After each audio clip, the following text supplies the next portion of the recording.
মার খাবে কেন জানো? সবাই বসে বসে আম মাখা খাচ্ছে। ও দাদা কেমন মাখা করছি বলো? একদম ফ্যান্টাস্টিক, সুপার। এরকম হয় না। কাঁচা আম, হ্যাঁ, গাছের আম, তাজা। 6টা আম তুমি বেড়ে দিয়ে আসলে তো? হ্যাঁ, আমি দিয়েছি। আমি মাখা করলাম, সে একা একা ঘষে টসে মাখা করলাম। কাসন্দ,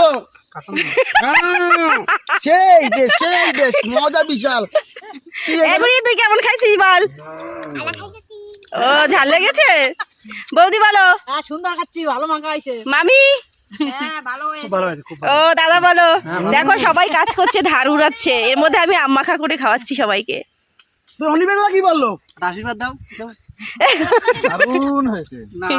ও দাদা বলছে দারুণ হয়েছে।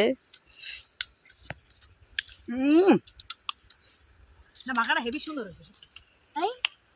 একটু কাসন দিলে বেশি ভালো হতো বলো বৌদি? কাসুন্দির কত করে দিলাম বাবা? এবার আমাকে তো দাদা আনেনি। কাসন দিনে আয়।